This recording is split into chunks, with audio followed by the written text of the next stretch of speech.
Walang makakapigil sa kahit sino, no, na mag-file ng kaso na criminal o even a corruption case against both groups, no, members of the both groups. But ako'y naniniwala rin na dahil nga merong legal na question, pag ito'y dumating na sa korte, gaya sa Sandigan Bayan o sa RTC at maiakyat sa Korte Suprema, sa aking tingin sa isyong criminal aspect ng kaso or even administrative aspect, sa aking tingin ay maaabsuelto. Bakit? Dahil in good faith naman yung dalawang grupo, no? In good faith. For as long they will not turn violent, no? Na hindi magkasakitan. Kasi kung talagang paniwala ng grupo ni Senator Gatchalian na tama sila, it is their legal stand. It is also the right as senators. Gaya rin ng paniwala ng grupo ni Senator Cayetano.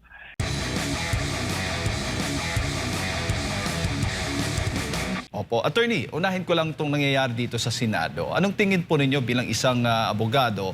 Ano magiging implikasyon ng pagkakaroon po ng dalawang paksyon, itong Gatchalian Block at Cayetano Block? Magulo po at hindi nakakabuti sa ating bansa. Dapat po maging klaro na ang away sa liderato ng Senado. Kasi gaya sa nangyari nung kahapon, hindi alam ng mga witnesses kung sinong grupo ang dapat nilang puntahan. Dahil dalawang nagkiklaim na composing the Blue Ribbon Committee. So napakagulo po ang mga nangyayari ngayon sa Senado. Opo. Sapat ho bang maging rason o batayan ang pagkilala ng Malacanang, ng House of Representatives at ng iba pang mga abogado, mga grupo po ng mga abogado, deans sa mga paaralan doon sa Gatchalian Block, bilang kinikilala nga nila bilang Senate President itong si Win Gatchalian sa halip na si Alan Peter Cayetano, attorney? Sa larangan ng politika, nakakaapekto yon, no? Nakaka-impluwensya yon. Pero sa larangan ng batas, ang Korte Suprema lang ang makakapagsabi kung sino yung tama sa dalawa. Gaya sa akin, sa personal kong tingin, yung grupo ni Senate President Alan Cayetano yung dapat manaig. Pero personal ko lang yun na opinion. Sa mga abogado, may kanya-kanya kaming opinion, pero Korte Suprema lang ang makapagsabi kung sino yung tama. Opo. Kasi gaano ho kalaki yan na epekto, attorney, yung mga nagkokomento, bakit nila pinapaboran itong si Senator Win Gatchalian bilang acting Senate President nga, yung IBP mismo nagsalita na. Dito, yun yung nagiging rason ng mga nasa bagong majority ngayon dyan sa Senado. Yung opinion ng liderato ng IBP ay kanilang personal na opinion. Kung tignan mo yung mga ibang miyembro ng IBP na gaya ko, gaya ni Attorney Torion, iba naman ang aming opinion. Kasama rin ang Dean ng College of Law ng Lasal, Bacolod. Sa kanyang opinion, sa nakita ko sa isang video interview, mas pinapaboran niya ang liderato ni Senator Cayetano. So, kanya-kanyang opinion at ang IBP hindi naman nagkaroon ng eleksyon tungkol sa bagay na yan. Opinion lang yon ng liderato ng IBP. Sa tingin po ninyo, dapat makialam na po ang Korte Suprema sa tensyon o gulo ngayon dyan sa Senado? Hindi lang sa Senado, sa mga malalaking issue. Sana po, no, bilang isang opisyal ng korte, officer of the court, sana po ang Korte Suprema ay magdesisyon na sa mga issue na nakakaapekto sa pangkalahatang nasyonal na interes. Gaya po yung jurisdiksyon ng ICC, gaya po ang legalidad ng pagpapadala kay former President Duterte sa The Hague, gaya rin po ang hinihinging desisyon ni Senator Bato de la Rosa at yung sa nangyayari ngayon sa Senado. Kailangan po pumasok ang Korte Suprema para magkaroon ng mapayapang solusyon sa mga issue na nakakaapekto sa mga Pilipino. Kasi pag wala pang desisyon ang Korte Suprema, katulad rin sa legalidad ng ginawang investigasyon ng House Committee on Justice ng Kongreso, pag hindi nakailam ang Korte Suprema, mag-aaway-away ang mga Pilipino, magpapagalingan ang mga abogado, may kanya-kanyang opinyon ang taong gobyerno at kahit mga vloggers, kanya-kanyang sigawan kung sino yung tama. So, ang makakapagpahupa lang ng tensyon ay kung merong desisyon na mangyayari. Pero sino po ang gagawa po ng move? Unang gagawa ng move, yung paksyon po ba ng Cayetano Block o itong Gatchalian Block o yung mga pribadong grupo o iba pang mga grupo na gustong tapusin na ang gulo dyan sa Senado, dyan sa Supreme Court, attorney? Kahit sino sa mga paksyon o kahit yung publiko pwedeng questionin ang nangyayari ngayon sa Senado kasi may public interest nga. At nasa Korte Suprema yan kung kukunin nila ang jurisdiction sa issue na ihaharap sa kanila. Because it now concerns the national interest. Imagine mo pag may magsusulong ng partikular na aksyon o nagkaroon ng violence dyan sa Senado, sakalang papasok ang Korte Suprema, tapos na yung ang nangyari. May masaktan na at may gulo na. Kaya lalo na sa mga issue na meron talagang formal na final sa korte, sana po bilisan na ang pag-aral at pagbigay ng desisyon sa mga national issues. Kasi naniniwala ako na pag meron ng desisyon ng Korte Suprema, susunod naman ang mga Pilipino. Opo. Ang PDP Laban ho ba ay may balak na maghain po ng motion o petisyon dyan po sa Supreme Court para po dito sa nangyayaring gulo dyan sa Senado? Sa aking pagkakaalam, wala. No? Wala. Dahil naniniwala ang PDP Laban na yung challenger, yung iba ng let's say nag-challenge ng liderato ni Senator Cayetano, sila yung maghain ng petisyon kasi sila yung nagcha-challenge ng liderato. Wala sanang problema kung 13 yung boto. Kung 13 yung boto, klarong-klaro sa ligang batas na majority of all members of the Senate, no? Kaso pag mayroong interpretasyon na sasabihin yung bilang ng mga senador instead of 24, 22 lang. At yung botong 12 pwede na.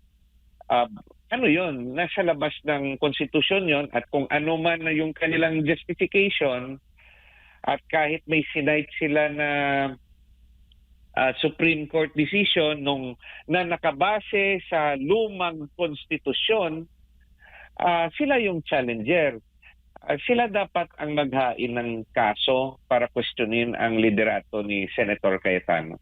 Opo. So ibig sabihin, attorney, hindi po applicable sa present situation po natin yung sinight po nilang jurisprudence o decision po ng Supreme Court, itong Avellino versus Cuenco case, doon po dito sa Gatchalian na block na ito. Yun nga, sa personal kong opinion, magkaiba. Pag tinignan mo yung 1935 Constitution compared sa 1987 Constitution, sa 1935 Constitution, walang ginamit na word na all. Wala. Absent yung salitang all. Pero dito sa 1987 Constitution, meron na pong nilagay ang framers of the Constitution ng salitang all. Kaya magkaiba po, no? Bakit nilagyan ng all? Kasi gustong i-emphasize ng framers of the 1987 Constitution that it will be the composition of all members, no? So ito, in particular, Section 16, Article 6 of the 1987 Philippine Constitution, nakalagay, the Senate shall elect its President and the House of Representatives its Speaker by a majority vote of all, no, its respective members. Each House shall choose such other officers as it may deem necessary. So, majority vote of all, no? 1987 Constitution yan. As compared to Section 10, Article 6 of the 1935 Constitution na nakasaad na the Senate shall elect its President and the House of Representatives its Speaker. Each House shall choose such other officers as may be required. Absent yung salitang all sa 1935 Constitution. So, clearly, yung basihan ng previous decision ng Korte Suprema ay magkaibang wordings at sa dalawang constitution na yun. So, iiba yung dating. Yung isa, yung 87, in-emphasize na dapat lahat ng miyembro. Sino ba yung present members sa ngayon? Senator Bato and Senator Jinggoy are still members of the Senate. Hindi naman sila natatanggal. Hindi naman sila patay. Hindi naman sila nag-resign.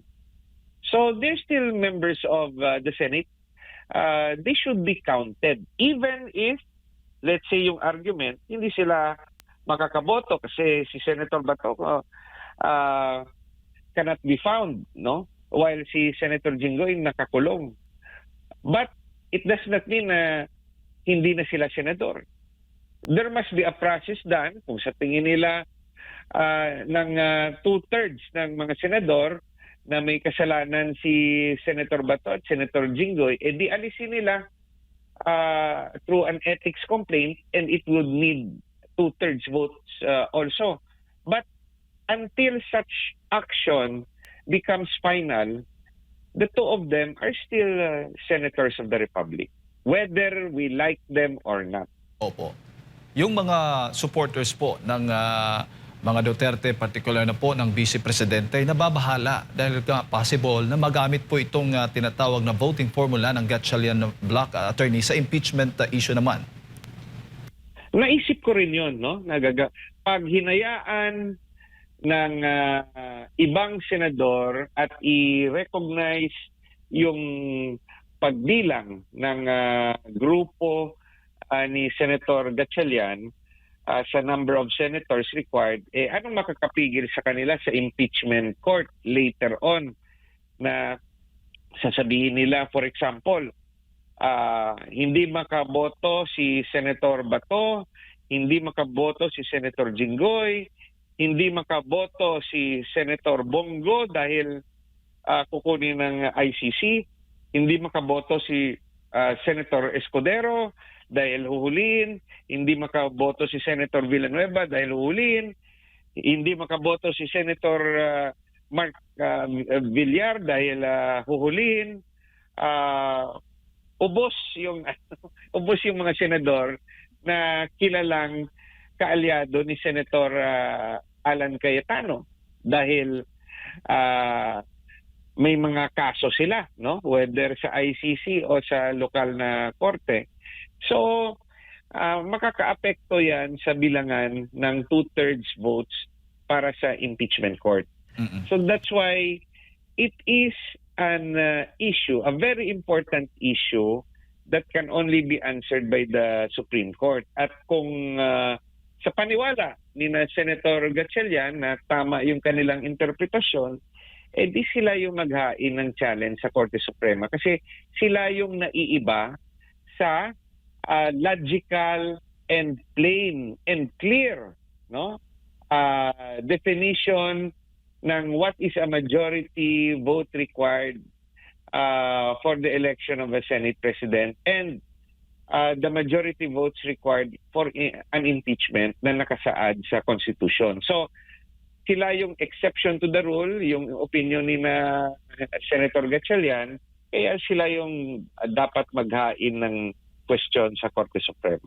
Bukod nga sa banta o baga possibility na mabago po yung voting formula, kasi nga po pwede po silang maghain, tama ba, attorney, ng isang resolusyon na amyendahan po yung kanilang rules, yung impeachment court rules dyan po sa Senado? Ito yung dapat nating i-analyze. Parang nag-attempt na sila na baguhin yung impeachment rules. At that time, nung sinabi nila yon, were the senators present na 12 already constituted as an impeachment court, or they were acting only as senators under the Senate rules. Magkaiba po ang personalidad ng Senado sa impeachment court. So, you can only change the rules of the impeachment court if you're already an impeachment court. Yan po yung ating paniwala. Kasi magkaiba po ng personalidad yung dala ng mga senador. Bilang senador, they are there to promulgate laws. Bilang miyembro naman ng impeachment court, they are there as judges on whether or not the respondent public official, impeachable public official, should be impeached or not. So, yan rin yung isang bagay na dapat reviewin natin lahat. Opo, lalo na si Senator Mig Zubiri ay may resolution po na doon po sa issue kung sino po ang dapat maging presiding officer o mamuno nga sa impeachment court. May resolution po siya na hindi ko alam kung na-monitor po ninyo, attorney, na po pwede pong mag-presiding officer doon sa kanyang resolution, yung suggestion niya o yung panukala niya, po pwede maging presiding officer kahit sino mang mga senador na magkakaroon po ng majority vote para po sa pagiging presiding officer, attorney. Anong masasabi po ninyo doon? Ang isang resolution ay remains a resolution and will not become the rule. First, there should be a quorum. Second, we have to understand na yung nagdidesisyon ba Senado or impeachment court kasi it affects the impeachment proceeding. So then third is if the majority of the quorum will vote for the changing of the rules. So at that time, itanong natin nung naghain ng resolution si example si Senator Zubiri, meron bang quorum o 12 lang sila? Kung 12 lang sila, there still remains a constitutional question na they have not reached the quorum. So lahat ng kanilang sasabihin dyan ay hindi dapat paniwalaan dahil nga yung kalahati ng mga senador ay hindi pumapayag. Yung pangalawa, at the time na ginawa iyon, were they deciding as a senator or as impeachment court judges? So, at pangatlo, there should be a majority of those composing the quorum na pumapayag sa kanyang resolution. So yan yung tatlong katanungan na dapat sagutin ni Senator Zubiri. So sa unang tanong pa lang, is there a quorum? Nahati na nga yung Senado sa interpretasyon dyan at wala pa namang desisyon ang Korte Suprema sa particular na kaso na yan. Dahil yung Avellino versus Cuenco na kaso, magkaibang sirkumstansya at ibang konstitusyon ang may jurisdiksyon ng panahong yon. Opo, bago ko ipasa kay Partner Admar Attorney, kung sakali mang matutuloy yung special session nga dyan sa Senado at considering yung kasalukuyang bilang ng Cayetano Block at ito ngang Gatchalian Block, kung magkakaroon po ng baga yung palitan ng liderato ulit, possible ho ba? May magkakaroon po ng magiging posible ho ba yun? Gaya ninyo, ako'y wala ring alam kung ano yung pinal na bilang. Pero let's say yung alliances ay pareho sa ngayon. So pag special session ay required silang pumasok. Magkakaroon na ng quorum pag more than 12 na yung nandyan na senador. Let it try. May dumalo na isa, no? So 13. O di may quorum na. O di magdidesisyon na kung merong ihahaing resolusyon at magiging legal na ang pagpapalit ng opisyal ng Senado. So, until such time, yung dating pagpapalit ay questionable. Pero kung meron ng quorum sa future session, especially hiningi ng Presidente ng special session, hindi naman natin dapat pigilan yung nakasaad sa Senate rules at sa saligang batas. Kasi nasa demokrasya tayo, kahit tama o mali, yung mananaig yung nakakarami. Yun nga lang, pwede rin nating sabihin na merong tyranny of the majority. At pwede namang questionin yon kung may mga ginawa sila, yung majority, na labag sa saligang batas, pwede ring pumasok ang Korte Suprema kung merong magque-question ito sa Korte bilang grave abuse of discretion. Attorney, maing aga si Admar po ito. Meron po, so matotal po, hindi po kayo sumasang-ayon sa isang abogado rin po na nagsasabing dapat daw hindi mangialam dito sa sigalot or sa power struggle ngayon sa Senado ang Korte Suprema. Kung titignan natin yung original case na Avellino versus Cuenco, nagsabi rin doon ang Korte Suprema na sa away ng Senado, dapat hindi sila makialam, no? Pero pag ganon yung magiging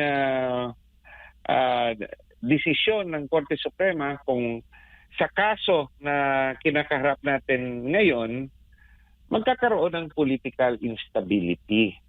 So, pwede naman magbago ng isip ang Korte Suprema sa mga nakaraan nitong desisyon kasi ma-justify ito na bago na yung laman ng konstitusyon. Hindi na magkapareho yung 1935 at yung 1987.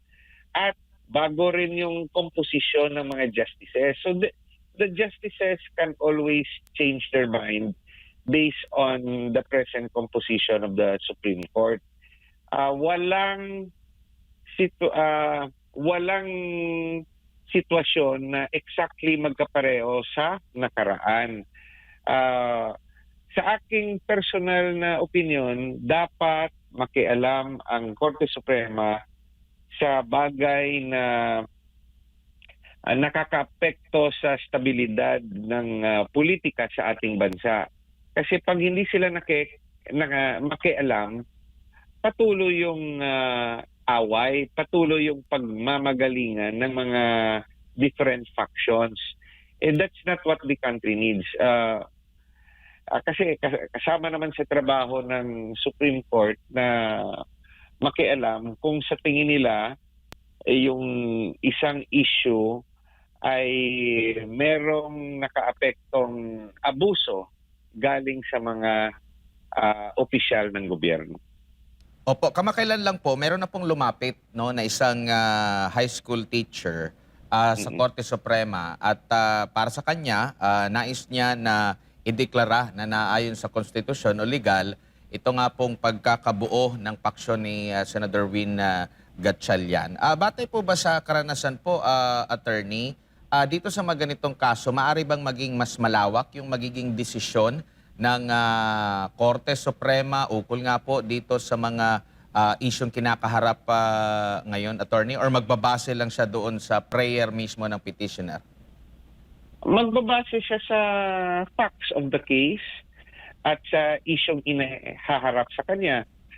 May mga tinatawag rin tayong obiter dictum kung saan magbibigay lang siya ng opinion sa mga ibang issue na hindi kasama sa prayer. Pero yung obiter dictum niya, parang magpapahiwatig ng sentimiento ng korte para malaman ng buong bayan anong sentimiento ng Korte Suprema. So, na ano ko rin yan, napansin ko rin yan yung sinabi mong balita na merong teacher na naghain ng petisyon. So, whether we agree or not sa teacher na yan, pagkakataon na yan ng Korte Suprema na mahimasok no, sa isyong liderato sa Senado, especially on issues of quorum. It is a simple mathematics, but because nagmamagaling ang lahat, ang marami, katulad rin natin, nagmamagaling tayo sa bagay na yan, ang pagbigay lang ng pinal na linaw, whether we agree with the Supreme Court or not, is the Supreme Court. So, ako ay naniniwala na yan lang ang paraan para matapos na kaagad ang isang issue na nagdi-divide sa ating bansa. At uulitin ko,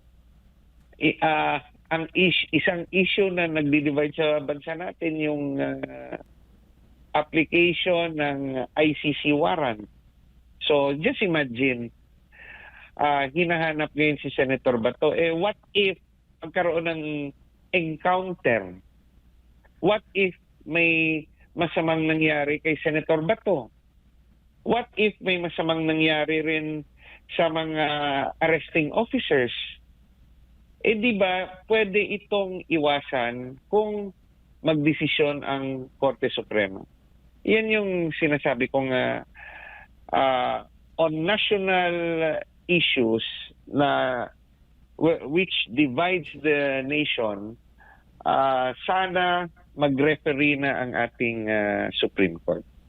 Opo, dalawang faction po ito at kapwa sila nag-claim na sila po ang legal. So, hindi naman po pwedeng yung dalawa ay legal. Meron talagang illegal. Nakikita nyo naman po ba na halimbawa mapatunayan po na may isa dito na illegal, pwedeng makasuhan? Si Undersecretary Claire Castro, meron siyang sinabi na pwede daw kasuhan ng usurpation daw itong kampo ni Cayetano. Ano po ang maaring kakaharapin ng illegal na grupo po sakali man po, attorney? Sa aking personal na opinion, walang makakapigil sa kahit sino, no, na mag-file ng kaso na kriminal o even a corruption case against both groups, no, members of the both groups. But ako'y naniniwala rin na dahil nga merong legal na question, pag ito'y dumating na sa korte, gaya sa Sandigan Bayan o sa RTC at maiakyat sa Korte Suprema, sa aking tingin sa isyong criminal aspect ng kaso or even administrative aspect, sa aking tingin ay maaabsuelto. Bakit? Dahil in good faith naman yung dalawang grupo, no? In good faith. For as long they will not turn violent, no? Na hindi magkasakitan. Kasi Kung talagang paniwala ng grupo ni Senator Gatchalian na tama sila, it is their legal stand. It is also the right as senators. Gaya rin ng paniwala ng grupo ni Senator Cayetano na tama rin sila. At yan yung legal stand nila.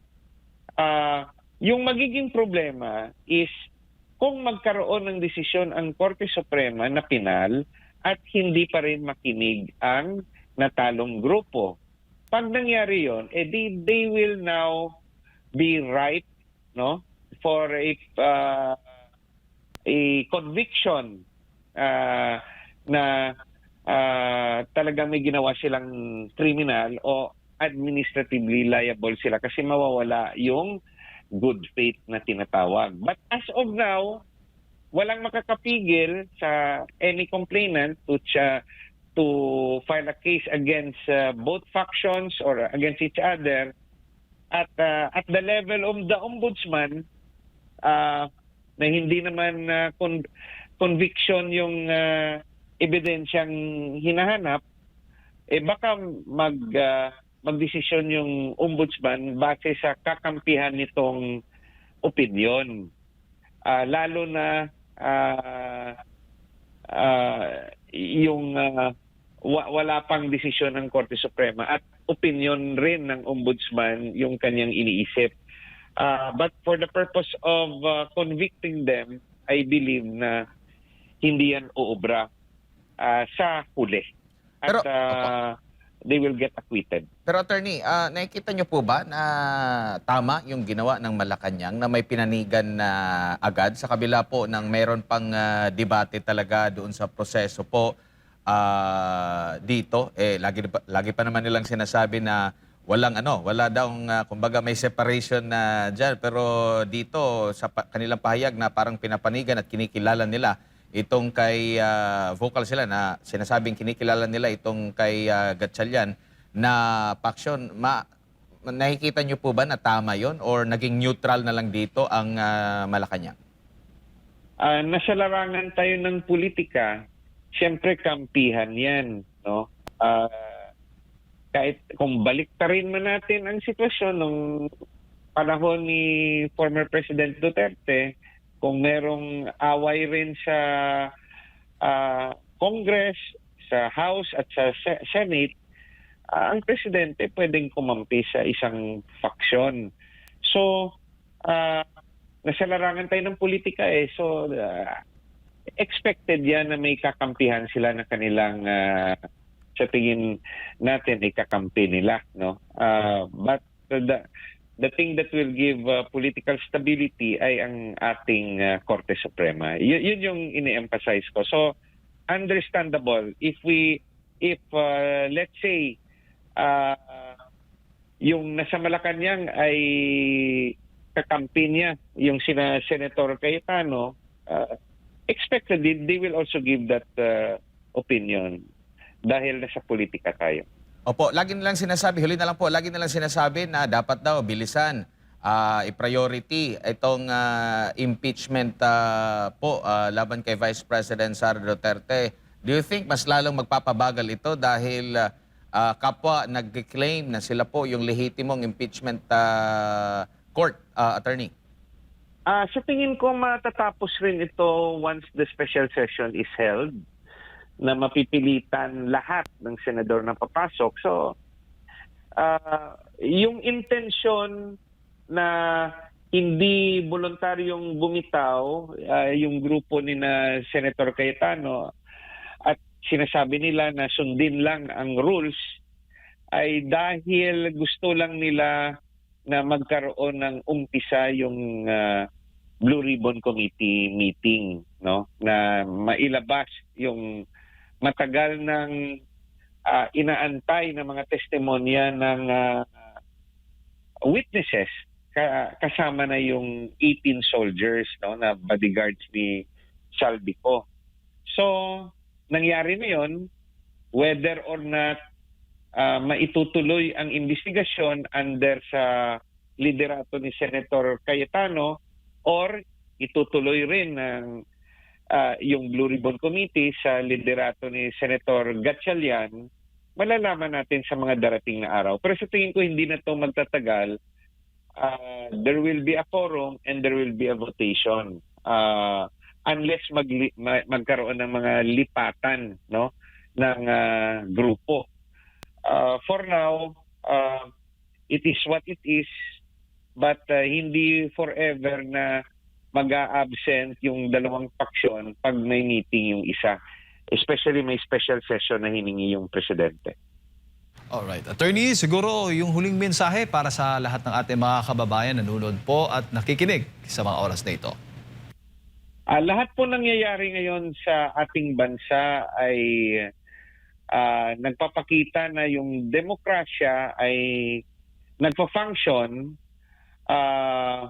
but at the same time, very unstable tayo ngayon, lalo na pag patas, no, ang bilangan ng magkabilang panig. At yan po ay nakita natin sa Senado. At nakakatakot rin na pag may pinapanigan ang ating gobyerno ay may kinakaharap na mga kaso. So yung aking unsolicited advice sa lahat, maging maingat sa pahayag para hindi magkakaso ng libelo, cyber libel, at maging maingat rin sa sinasabi ring pagbabago na para hindi rin kayo makasuhan ng inciting to sedition, no? Ang demokrasya natin ay natatapos tuwing may eleksyon. Kung may kinakampihan man tayong mga personalidad na gusto nating maging presidente, magpalakas tayo at darating rin yung araw na yung boses natin ay maririnig. Whether we agree or not, majority wins. Huwag lang magdayaan sa eleksyon. Then, tahimik tayong lahat. Sana po sa darating na 2028, yung hinahanap natin na pagbabago at kaunlaran ay mangyayari at sana po walang daya ang eleksyon. Mabuhay po ang Pilipinas.